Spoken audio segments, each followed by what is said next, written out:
Genesis chapter 30. When Rachel saw that she could not give Jacob children, she became jealous of her sister. She said to Jacob, "Give me children, or I will die." Jacob became angry with Rachel, and said, "Am I in the place of God, who has withheld you from the fruit of the womb?" Then she said, "Here's my maid Bilhah. Have relations with her, so that she may bear a child on my knees, so that I may also have children through her." So she gave him Bilhah, her maidservant, as a wife, and Jacob had relations with her. Bilhah conceived and gave Jacob a son. Rachel said, "God has vindicated me, and he has also heard my voice, and has given me a son." Therefore she called his name Dan. Bilhah, Rachel's maid, conceived again, and gave Jacob a second son. Then Rachel said, "With great wrestling have I wrestled with my sister, and I have prevailed." So she called his name Naphtali. When Leah saw that she had stopped having children, she took Zilpah her maid, and gave her to Jacob as a wife. Zilpah, Leah's maid, gave Jacob a son. Then Leah said, "How fortunate!" So she called his name Gad.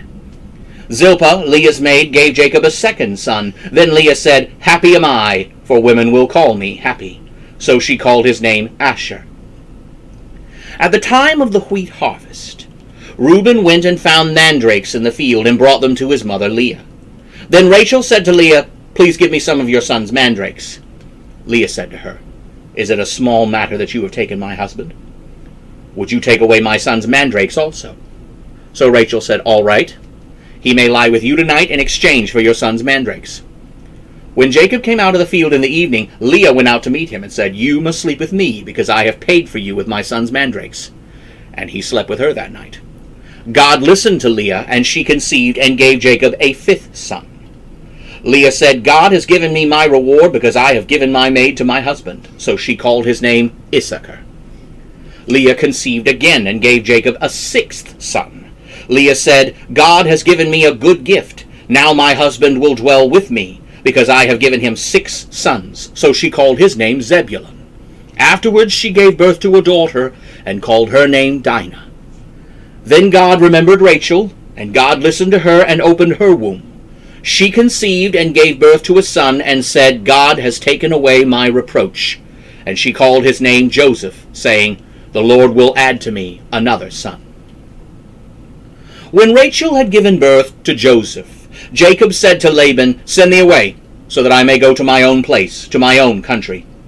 Give me my wives and my children, for whom I have served you, and let me go, for you know the service that I have given you." Laban said to him, "If I have found favor in your eyes, please stay. For I have learned by divination that the Lord has blessed me on account of you." He said, "Name your wages, and I will give it." Jacob said to him, "You know how I have served you, and how your livestock have fared with me. For you had little before I came, and it is now increased to a multitude. The Lord has blessed you since I came, and now when may I also provide for my own house?" Laban said, "What may I give you?" And Jacob said, "You may not give me anything. But if you will do this one thing for me, I will continue to feed and keep your flock.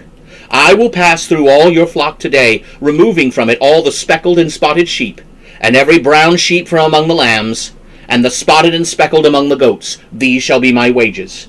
So my integrity will answer for me in time to come. When you come to examine my wages, every one that is not speckled and spotted among the goats, and brown among the sheep that are with me, will be considered stolen." Laban said, "Agreed. Let it be according to your word." He removed that day the male goats that were striped and spotted, and all the female goats that were speckled and spotted, every one that had some white in it, and all the brown ones among the sheep, and gave them into the care of his sons. He put 3 days' journey between himself and Jacob fed the rest of Laban's flocks.